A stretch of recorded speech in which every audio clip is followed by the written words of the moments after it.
Bienvenidos a un nuevo espacio donde estudiamos la palabra de Dios a través del lente de la lección. Quiero invitarte para que comencemos este estudio con una palabra de oración. Señor, en este momento vamos a estudiar tu palabra a través de la lección y queremos pedir que tu Santo Espíritu esté con nosotros, que nos enseñe y nos lleve a practicar lo aprendido. En el nombre de Jesús, amén. El título de la lección de esta semana es El pacto y el modelo. Y el texto clave se encuentra en Éxodo 24:3 y dice de la siguiente manera: Y Moisés vino y contó al pueblo todas las palabras del Señor y todas las leyes.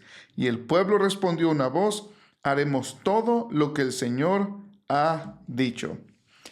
Hermanos y hermanas, como su creador, como redentor, como su Dios, el Señor quería tener una relación estrecha con el pueblo de Israel, cosa que hoy quiere tener con nosotros. A pesar de todo lo que había pasado, el Señor constantemente seguía buscando a su pueblo. Buscaba ocasiones y oportunidades para que el pueblo se acercara a Él. Y a medida, hermanos, que Dios bendecía al pueblo, el pueblo debía convertirse en un canal de bendición para otras naciones. Y es lo mismo que Dios espera de nosotros. A medida que nosotros conocemos a Dios, aprendemos a amarlo, vemos sus maravillas en nuestra vida y nos convertimos, entonces es en un canal de bendición para todas aquellas personas que nos ven, que tienen contacto con nosotros. Ese es el fin que Dios tiene también para nosotros. Y saben, hermanos, Dios quiere tener una relación especial con nosotros, tal cual quería hacerlo con el pueblo. Y esto era lo que debía motivar al pueblo a obedecer a Dios, el amor. Es decir, cuando uno conoce a Dios y ve cuán grandioso es, cuánto amor nos muestra, entonces eso hace que en el corazón del ser humano nazca amor. Por eso Elena White dice que solo el amor puede producir amor. Nada puede convertir el corazón del ser humano más que el amor de Dios. Y cuando uno ve esa gracia maravillosa, entonces lo único que dice es: gracias, Señor. Y en ese amor comienza la obediencia. Por eso la lección dice esto: es muy sencillo, amamos a Dios y le somos obedientes como evidencia de ese amor. Así que en esta semana vamos a estudiar estos dos asuntos: el pacto que Dios hizo con el pueblo de Israel y el modelo del santuario. Así que comencemos con el repaso de la lección. El día domingo lleva por título El libro y la sangre. Y Éxodo 24:1 al 8 nos enseña que Moisés tenía que leer las palabras de Dios al pueblo, pero también roció la sangre de este sacrificio que se hizo. Y dice aquí: ¿qué papel desempeña la lectura de la palabra de Dios y la aspersión de la sangre en la ratificación del pacto entre Dios y su pueblo? Dice la lección que Dios es un Dios vivo, es el Dios de las relaciones humanas. Y lo importante, dice la lección, y quiero citar: lo importante para Él no son las cosas ni los programas, sino las personas. En consecuencia, Él presta mucha atención a los seres humanos y el propósito primordial de sus actividades es construir una relación personal con ellos. Es decir, hermanos, todo lo que hace Dios, todo lo que permite Dios, es para que aprendamos a conocerlo y que el ser humano decida tener una relación personal con Él. Por eso Jesús dijo en Juan 12:32: y yo, cuando sea levantado de la tierra, a todos atraeré hacia mí. Es decir, hermanos, Dios quiere atraernos hacia Él. Por eso Cristo dijo eso. Y aunque Dios está interesado en nuestro comportamiento ético, es decir, en nuestras obras, lo que Él más tiene interés para con nosotros es la relación íntima que podamos tener con Él. En una relación donde podamos confiar en Él, donde podamos saber su voluntad y hacerla por amor a Él. ¿Saben? Las dos instituciones que Dios creó en el Edén el sábado y el matrimonio en realidad tienen que ver con relaciones. El sábado tiene que ver con la relación con Dios, es decir, una relación vertical, una relación vertical. Y la familia o el matrimonio tiene que ver con la relación con los seres humanos, una relación horizontal. Es decir, desde el mismo Génesis podemos ver que Dios quiere tener una relación con nosotros y que Él deseaba que entre nosotros hubiese una relación sana, una relación de amor. Por eso la ratificación del pacto, dice la lección, en el Sinaí debía reforzar la relación especial que Dios quería tener con su pueblo. En la ceremonia, el pueblo se comprometió 2 veces a obedecer a Dios en todo lo que Él exigiera.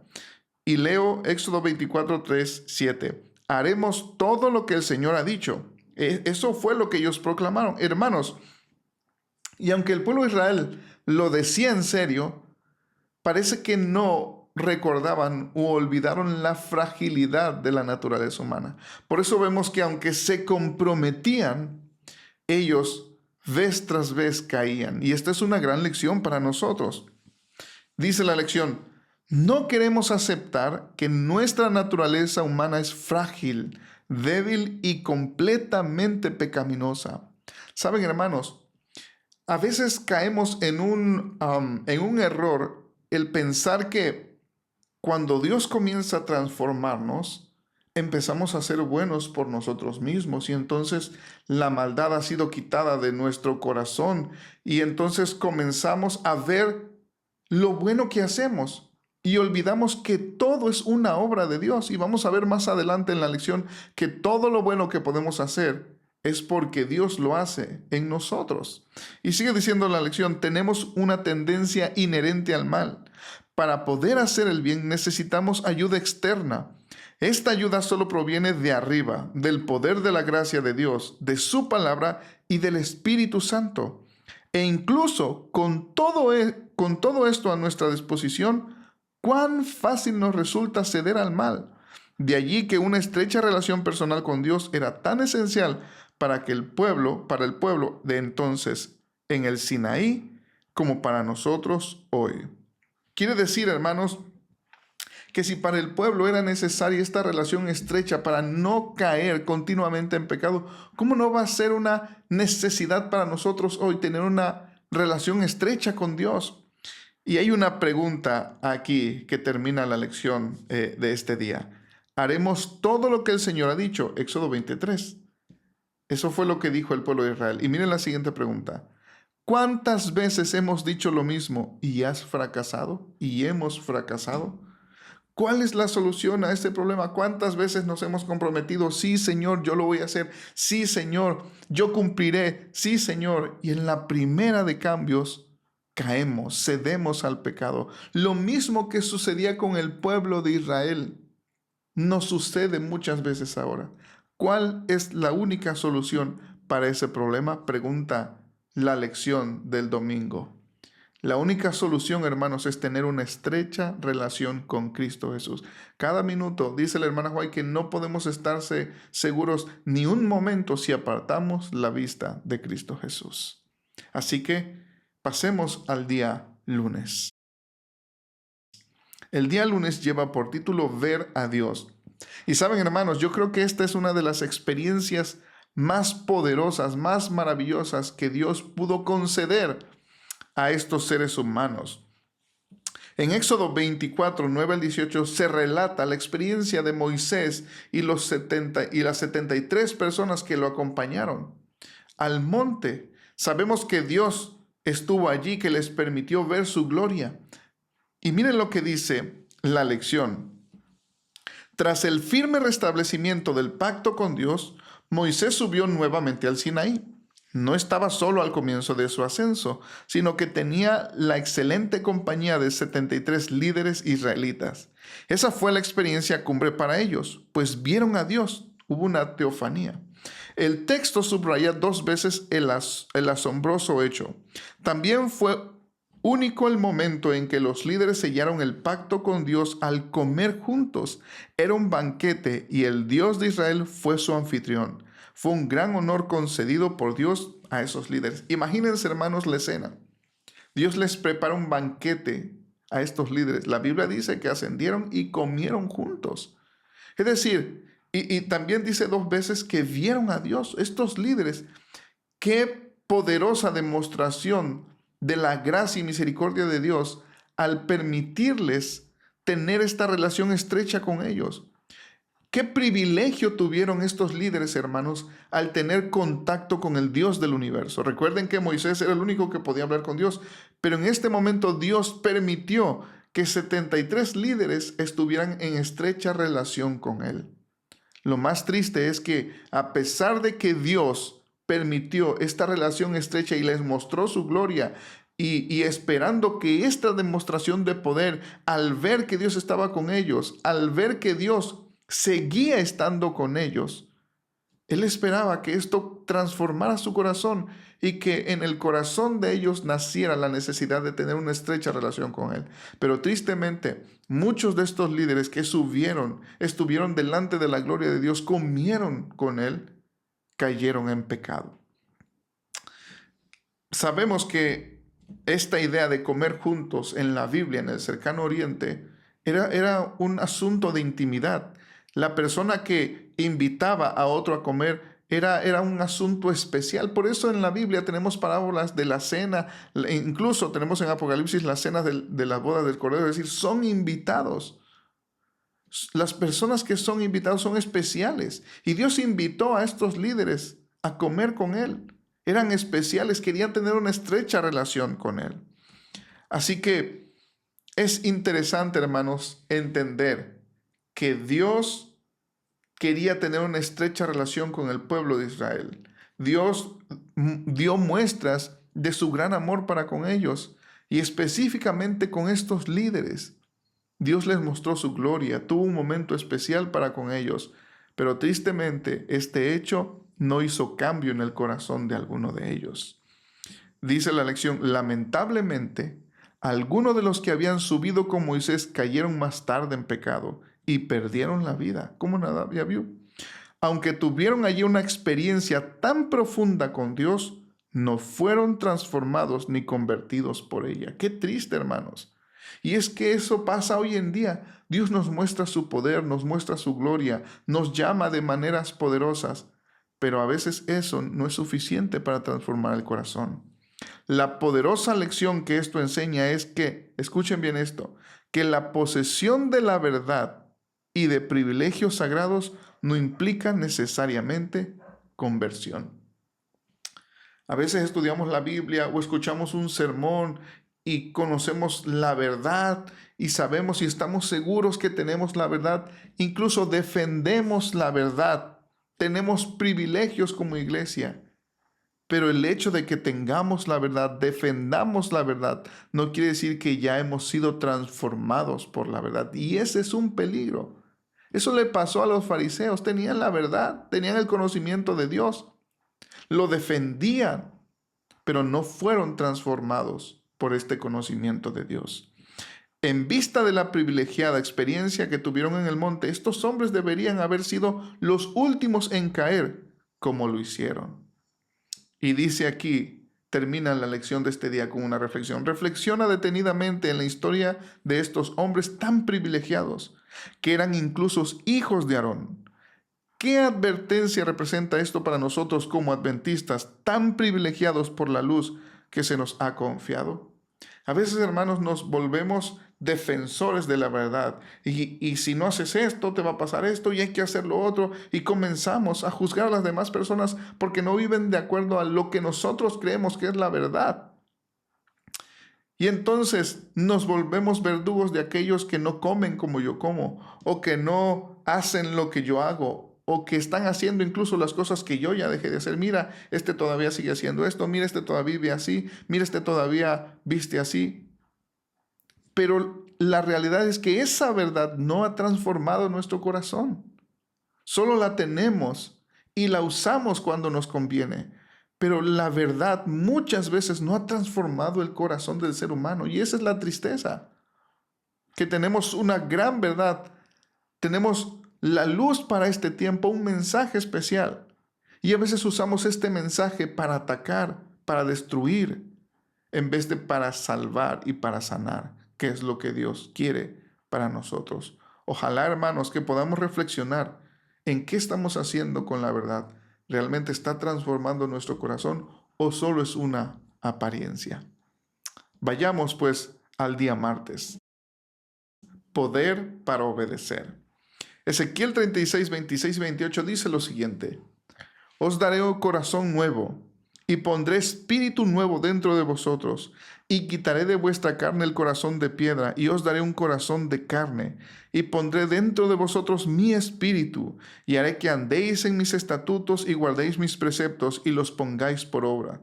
Habitaréis en la tierra que di a vuestros padres, y vosotros me seréis por pueblo, y yo seré a vosotros por Dios. ¿Saben, hermanos? Los israelitas declararon en 3 ocasiones que obedecerían a Dios. Pero la primera oportunidad que tuvieron, desobedecían lo que ellos mismos habían dicho que iban a obedecer. Es triste, pero la realidad es que eso se manifiesta hoy en nuestra vida. En vista de esto, hermanos y hermanas, ¿cómo podemos seguir fielmente a Dios? El texto de Ezequiel nos ha dado la respuesta.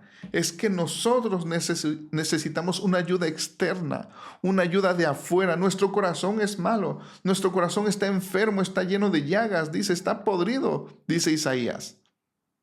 Por eso necesitamos un poder de afuera, un poder que venga y transforme nuestro corazón. Y el Señor en Ezequiel 36 dice que esto lo hará el Señor, que Él nos dará capacidad para vivir sus mandamientos. Hoy en día hay extremos en la iglesia. Unos dicen que no es posible vivir los mandamientos de Dios y otros dicen que tienes que hacerlo para vivir.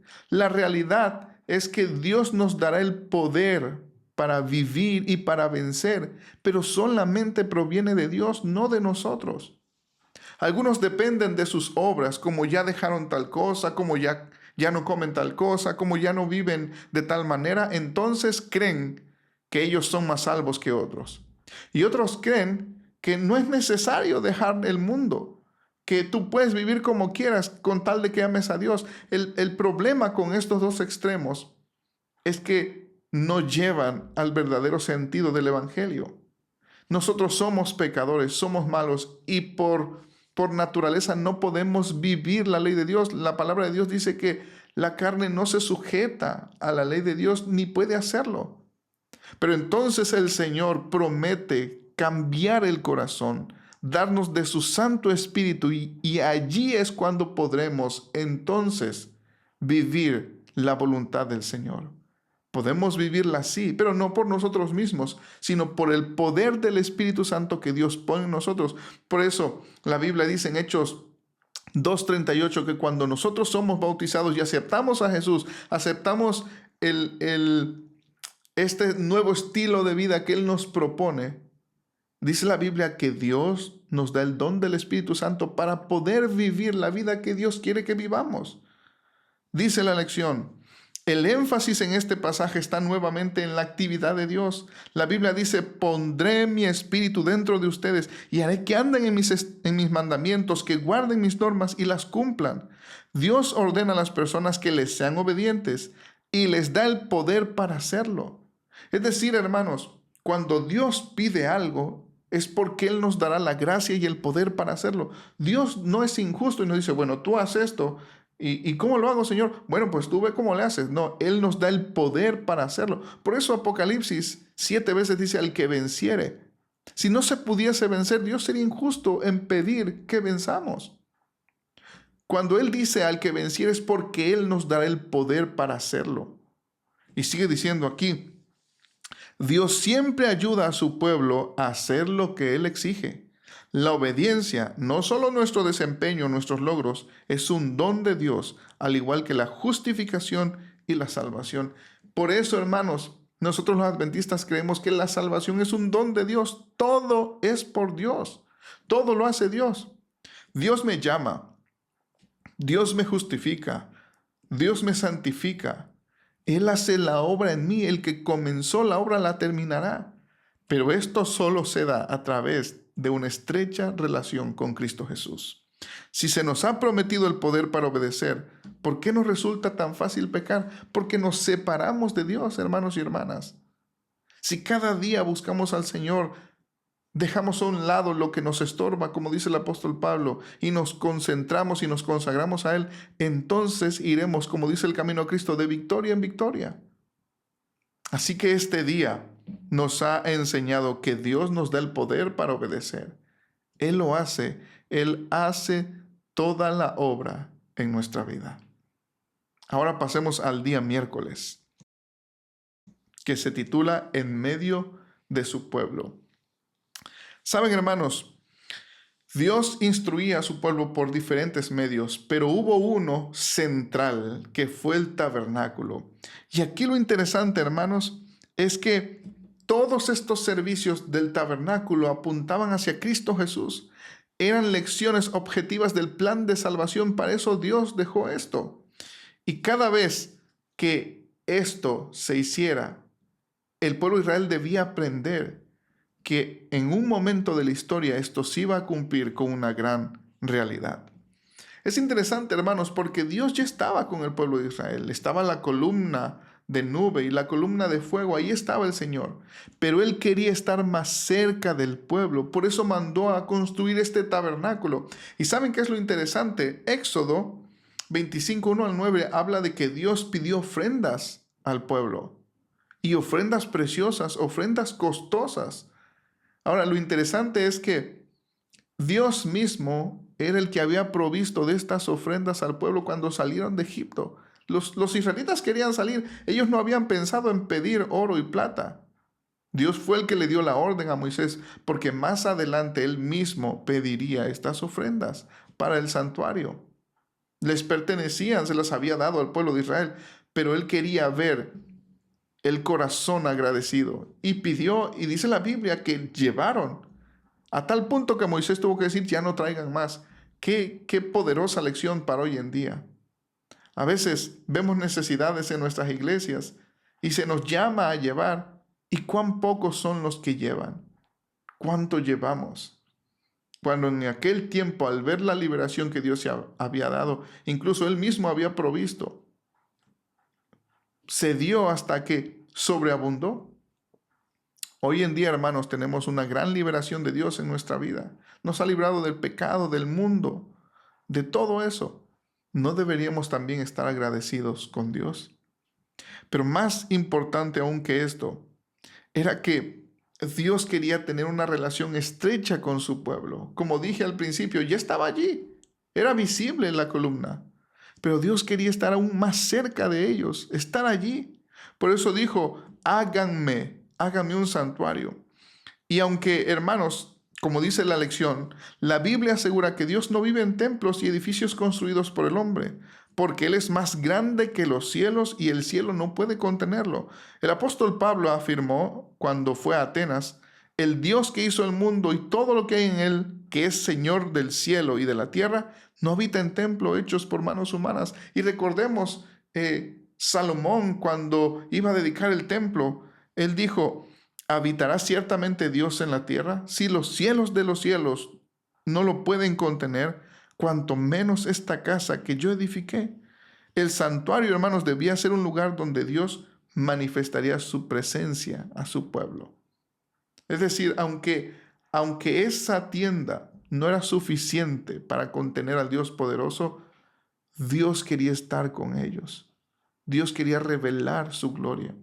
Es interesante porque años más tarde, milenios más tarde, Juan escribió de Jesús, y aquel verbo se hizo carne y habitó entre nosotros.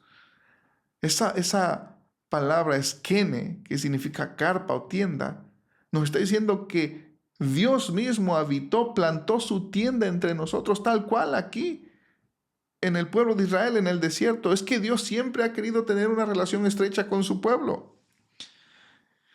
Y saben, hermanos, la lección de este día termina diciendo, Moisés tuvo que construir el tabernáculo según el modelo que Dios le mostró, que era un reflejo del santuario celestial. El santuario terrenal había cumplido una función crucial hasta la muerte de Jesús y su ministerio en el santuario celestial, lo que anuló el santuario terrenal, una verdad simbolizada por el rasgamiento de la cortina ante el lugar santísimo en ocasión de la muerte de Cristo. Es decir, el santuario no solo era para enseñarle grandes cosas y lecciones al pueblo de Israel, también era para que Dios habitara en medio de su pueblo, para que el pueblo fuera allí. Así que, qué grandes lecciones tenemos de esta porción de la Escritura. Dios quiere estar con su pueblo. Y es que esta idea la encontramos a través de toda la Biblia. Hasta Apocalipsis dice, el tabernáculo de Dios estará con los hombres. Dios siempre ha querido estar con ellos. Yo siempre he pensado, ¿por qué Dios pondrá su morada en este planeta? Saben, hermanos, hemos estado separados tanto tiempo de Dios que Él querrá, por así decirlo, recuperar el tiempo y poner su morada con sus hijos terrenales. Qué gran privilegio el tener a Dios cerca de nosotros y siempre estar conscientes de que Él está allí, de que Él está a nuestro lado, cuidándonos, proveyendo para nosotros. Y siempre que hay una necesidad, podemos estar con Él. Vayamos entonces al día jueves, que se titula Lleno del Espíritu de Dios. Sabemos que cuando Dios instruyó a Moisés en todos los detalles, Él se proveyó de gente que estuviera lista y que tuviera todas estas habilidades para ayudar a construir el tabernáculo del Señor. Éxodo 31, 1 al 18 nos dice que Dios se proveyó de alguien especial para que ayudara en la creación de todos estos instrumentos, en todos los detalles del santuario. Y saben, es interesante porque en estos textos es la primera vez que se menciona que un hombre fuera lleno del Espíritu de Dios. Éxodo 31:1 dice, habló Jehová a Moisés diciendo, versículo 2, mira, yo he llamado por nombre a Besaleel, hijo de Uri, hijo de Ur, de la tribu de Judá, y lo he llenado del Espíritu de Dios, en sabiduría y en inteligencia, en ciencia y en todo arte, para inventar diseños, para trabajar en oro, en plata y en bronce. Vemos cómo Dios llenó de su Santo Espíritu a Besaleel y lo preparó para que él fuera el instrumento para crear todo tipo, dice aquí, de invenciones, para que él pusiera los detalles. Hermanos, esto significa que Besaleel fue capacitado en nuevas habilidades, comprensión y conocimiento acerca de la artesanía necesaria. Además, Dios otorgó a Joliab y a muchos otros artesanos el mismo espíritu para ayudar en este trabajo. Lo interesante es que en medio de esto podemos encontrar que Dios le dice, yo he llenado de mi espíritu a Besaleel y a otras personas para que crean y hagan muchas cosas. Pero después sigue diciendo, pero ustedes han de guardar el sábado. Es decir, hermanos, el sábado era también un día importante, debían recordarlo. El sábado nos recuerda que el Señor es nuestro creador y que así como dio el espíritu de inteligencia para crear cosas, Dios había creado todo. También el sábado nos recuerda que Dios es nuestro redentor y que Él es santo y que Él nos santifica. Por eso, hermanos, el mandamiento dice, acuérdate del sábado para santificarlo. Es triste porque hoy en día hacemos todo menos eso. Debemos santificar el sábado, no andando en nuestras propias palabras, según Isaías 58:13, no haciendo nuestra voluntad ni buscando nuestros propios caminos. Esa es la manera de santificar el sábado, haciendo la voluntad de Dios. Quiere decir que cuando yo guardo el sábado, yo le estoy diciendo a Dios que Él es el que me transforma, que Él es el que me santifica. Por eso, Él en Ezequiel dice lo siguiente, les di también mis sábados para que fuesen una señal entre mí y ellos, para que supiesen que yo soy el Señor, que los santifico. Así que Dios nos ha dado el sábado como una señal de la santificación, como una señal de nuestra redención, como una señal de que somos su pueblo y que como su pueblo debemos ser un pueblo diferente, un pueblo apartado de todo lo que el mundo practica. Y dice aquí, el decálogo fue el regalo culminante que Dios hizo a Moisés. Dios mismo escribió y entregó las 2 tablas de piedra con los 10 preceptos. Estas tablas debían ser colocadas en el lugar santísimo y dentro del arca del pacto bajo el propiciatorio. Recordamos que el propiciatorio era como la tapa donde estaban los ángeles. La palabra propiciatorio proviene de un término hebreo que significa básicamente expiar. ¿Por qué fue colocado el propiciatorio sobre la ley de Dios? ¿Qué esperanza debemos ver en este hecho? ¿Recuerdan que la sangre también de los sacrificios se rociaba sobre el propiciatorio? Quiere decir que cuando esa sangre salpicaba el propiciatorio, estaba justo debajo de la ley de Dios que había sido quebrantada. Quiere decir que esa sangre pagaba la deuda que tenían los pecadores. Esa es la lección que tenemos hoy. La sangre de Cristo Jesús puede pagar la deuda que nosotros tenemos con el pecado. No importa cuán grande sea nuestro pecado, la sangre de Cristo Jesús es suficiente para limpiarnos, dice la Biblia, de toda maldad. Así que, hermanos, hemos aprendido grandes cosas esta semana. Ojalá que podamos ponerlas en práctica y así conocer mejor a Dios, tener una estrecha relación con Él y ver cómo la sangre de Cristo Jesús nos limpia, nos transforma, su Santo Espíritu viene a nuestra vida para darnos la habilidad de obedecer los caminos del Señor, para hacernos aptos de andar en su santa ley. Que el Señor nos bendiga.